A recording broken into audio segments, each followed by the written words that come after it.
I can still see the candles glowing in front of me, 16 of them burning bright, melting wax dripping onto the frosting of a cake I didn't want. The room was filled with laughter, but not for me. It never was. The cheers weren't for my birthday. They were for someone else's again. And I remember sitting there, smiling for the photos, clapping with everyone else, while inside I wanted to scream. My stepmother Elizabeth always made sure her children's birthdays were perfect.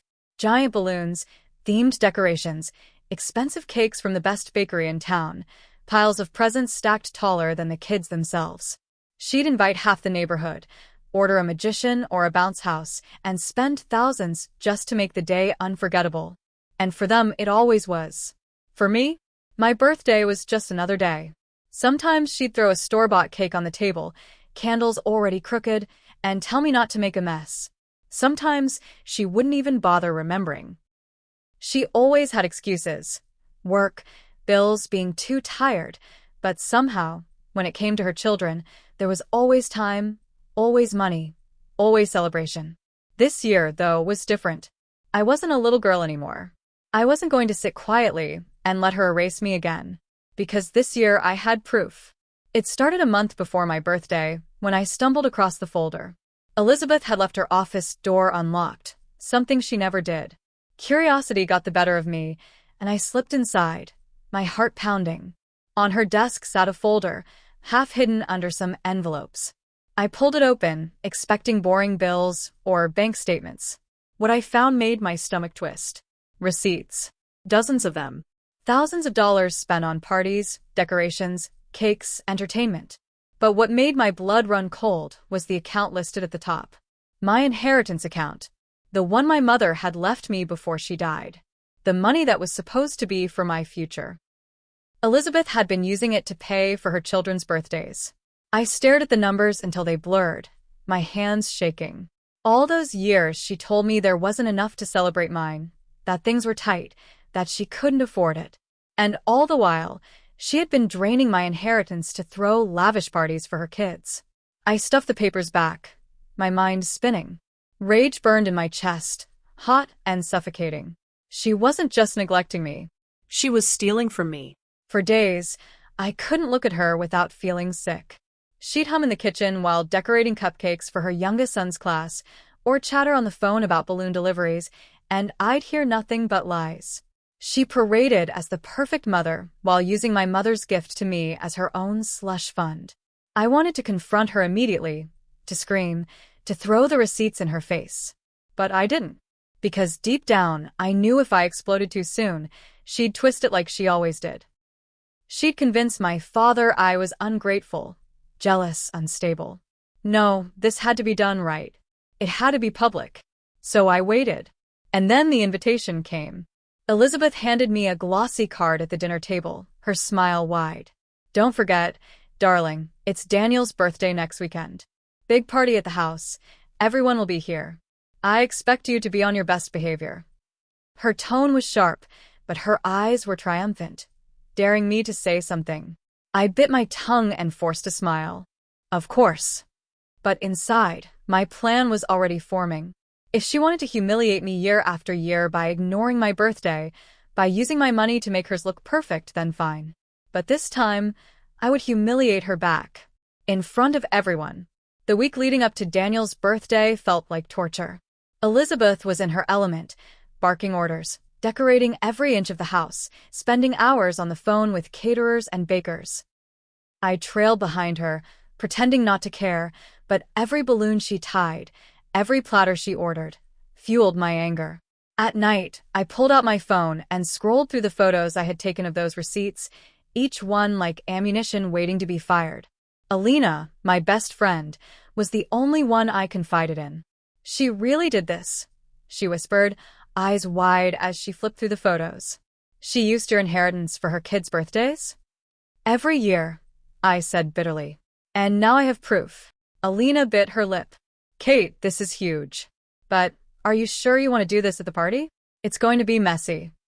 That's the point, I muttered. She's been embarrassing me for years.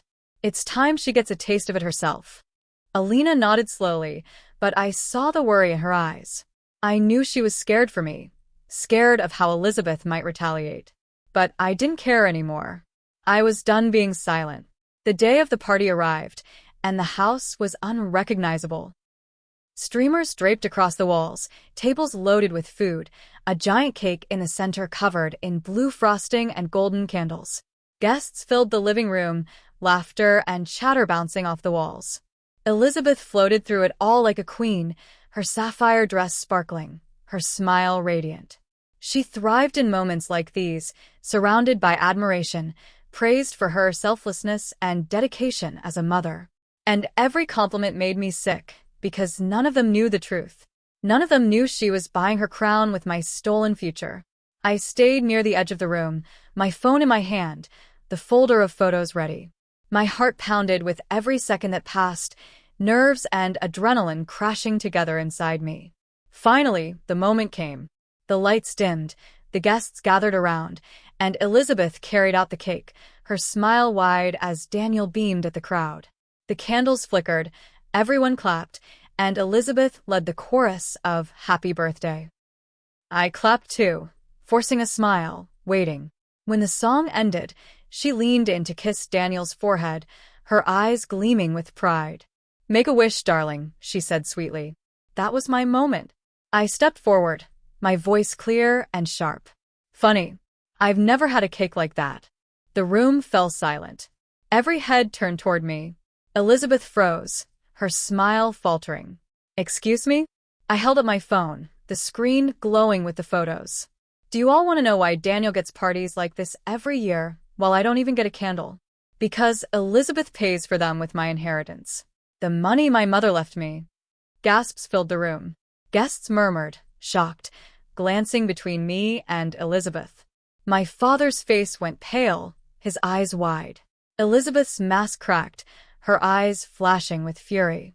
"That's not true," she snapped, her voice high. "She's lying." I swiped through the photos, holding them up for everyone to see.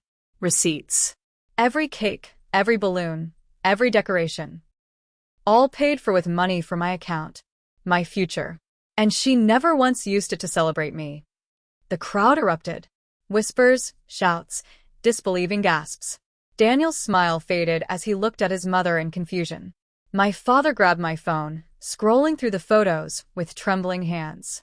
"Elizabeth," he whispered, his voice breaking. "Tell me this isn't true." She opened her mouth, but no words came. Her mask was gone, shattered in front of everyone she wanted to impress. And I stood there, my heart racing, my hands shaking, but for the first time in years, I felt powerful.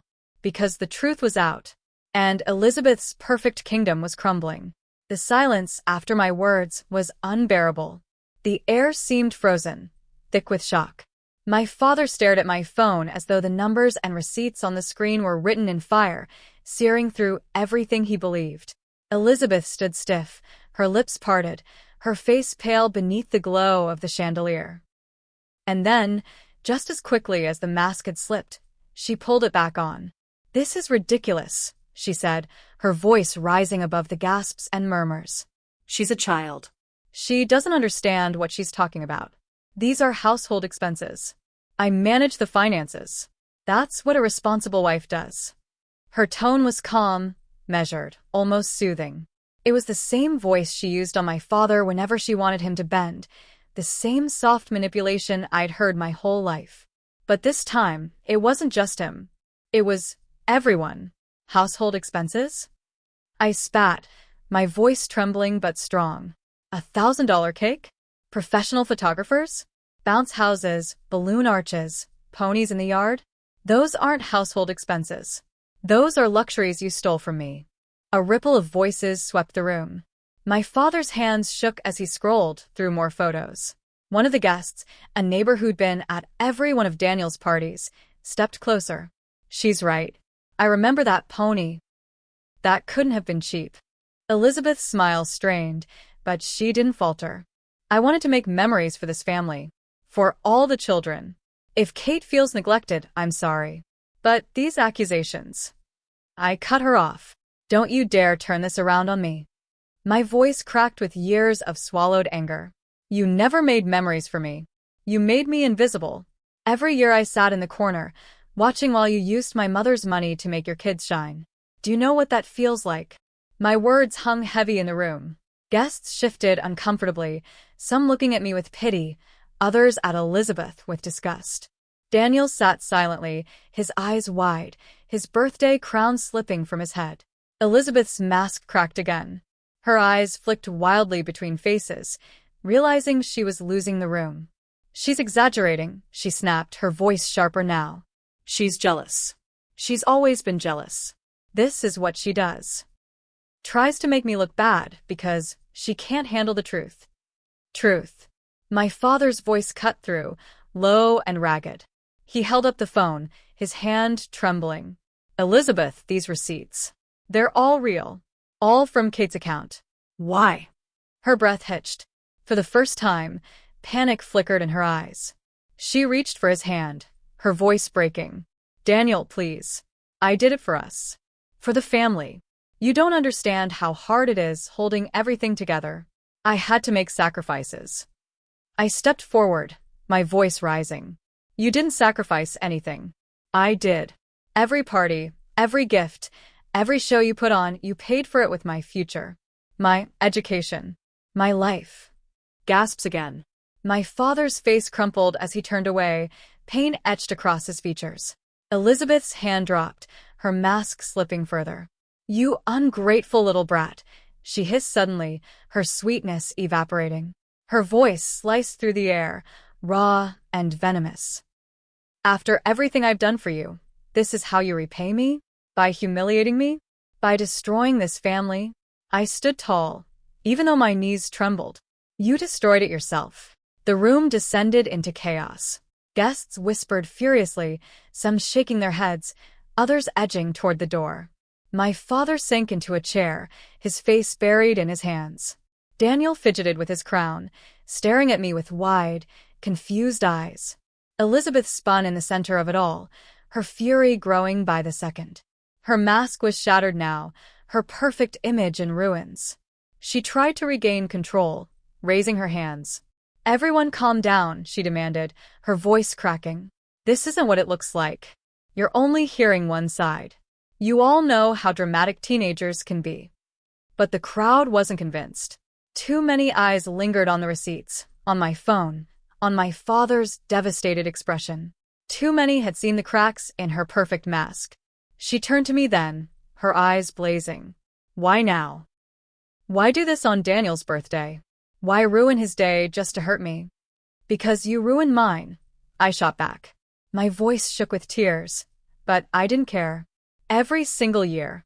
And you didn't even care. Not once. For a moment, silence fell again. Elizabeth opened her mouth to respond, but no words came. And then my father stood, his voice hoarse but firm. Enough. Everyone turned to him. His shoulders slumped, his face lined with exhaustion and grief, but his voice carried strength. I've defended you, Elizabeth. I've trusted you. But I can't ignore this. Not anymore. He held up my phone again, his eyes blazing. This is real. And you lied to me. To all of us. Elizabeth's face paled. Daniel, please. But he cut her off. I want you out of my sight. The guests gasped. Elizabeth stumbled back, her eyes wide with disbelief. You can't mean that, she whispered. I mean it, he said, his voice breaking. Leave. The room went deadly silent. Elizabeth stood frozen, her chest rising and falling rapidly. Her eyes flicked to me, burning with hatred. And then, without another word, she spun on her heel and stormed out, the door slamming behind her. The silence she left behind was deafening. Guests exchanged uneasy glances, some muttering excuses as they left, unwilling to linger in the ruins of the party. Daniel sat quietly, tears welling in his eyes, while my father remained frozen, staring at the door.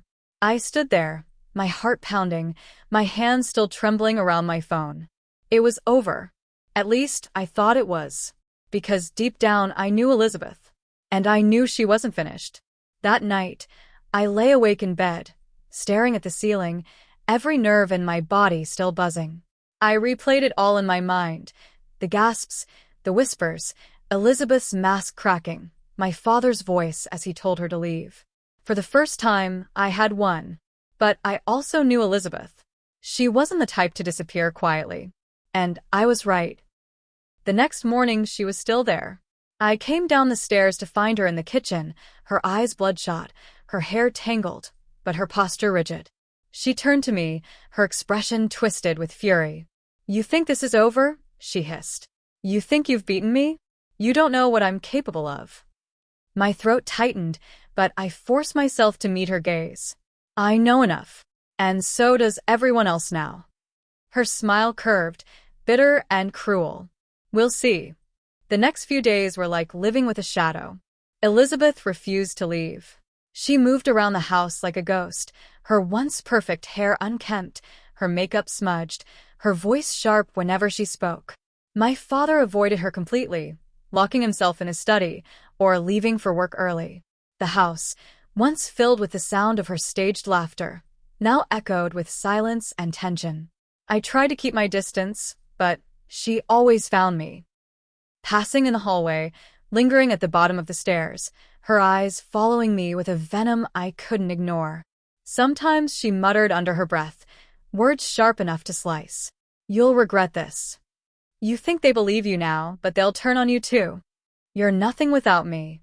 Each time, I felt the old fear rise inside me, the fear she had spent years feeding. But each time, I reminded myself of that night. The gasps, the whispers, the look on my father's face when he realized the truth. She couldn't twist this one away. Not anymore. But she wasn't done trying. One night, I woke to the sound of voices. Low, urgent. I slipped out of bed and crept down the hall, stopping just before the living room. My father was there, sitting stiffly in his chair, and Elizabeth stood over him, her voice pleading but sharp. "Daniel, listen to me. She's manipulating you. She planned this. She hates me. She's always hated me. She faked those receipts." My father cut her off, his voice low but firm. "Enough, Elizabeth. I saw them with my own eyes. I checked the accounts myself. Don't insult me with more lies." Elizabeth's voice cracked. "I did it for us. For this family. Don't you see? Without me, you'd have nothing." My father's head snapped up, his eyes blazing. "Without you, we'd have peace."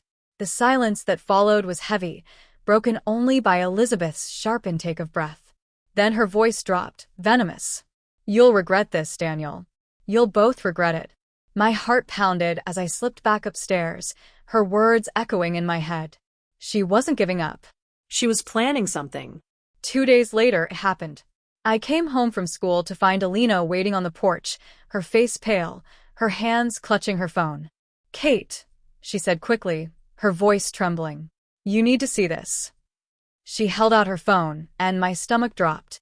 There on the screen was a Facebook post, written by Elizabeth. A long, rambling post accusing me of stealing, lying, manipulating.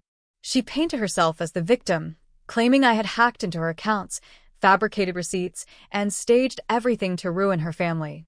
She called me unstable, dangerous, untrustworthy. And hundreds of people had already seen it. "She's trying to destroy me," I whispered, my throat tight. Alina's hands squeezed mine. "Don't let her. Fight back." My chest tightened with panic. For a moment, the fear nearly swallowed me. She was doing what she always did, twisting the truth, making me the villain. But this time, I had more than words. I had proof. That night, I sat at my desk, pulling everything together. The receipts, the screenshots, the recording I had made weeks ago of her bragging about turning Alina against me. Every piece of evidence I had collected, I compiled into a single folder. And then, with shaking hands, I hit upload. The post went live on my own page, shared with everyone who had seen Elizabeth's lies. I wrote only one sentence above the files. "If you want the truth, here it is." Within minutes, comments flooded in. Shock, outrage, disbelief. But this time, not directed at me. People read the receipts, listened to the recordings, saw the proof with their own eyes. And just like at the party, the mask Elizabeth had worn for so long crumbled piece by piece. By morning, her post was gone. Deleted. But it was too late. Everyone had seen. Elizabeth exploded after that. She stormed through the house, screaming, breaking things, her fury boiling over. She accused me, my father, even her own children of betrayal. The neighbors heard. People whispered. Her empire of lies collapsed around her. And finally, my father had enough. He called the police. I'll never forget the look on her face when they arrived. Shock, disbelief, betrayal. Like she couldn't fathom that her grip on us had slipped for good. They escorted her out, her voice shrill as she screamed that we'd regret this, that she'd be back, that she'd make us pay. But the door closed behind her, and for the first time in years, the house was silent. Peaceful. The weeks that followed were like learning how to breathe again. My father apologized every day, guilt heavy in his eyes, but I told him the truth. What mattered wasn't the past, but that he finally saw her for who she was.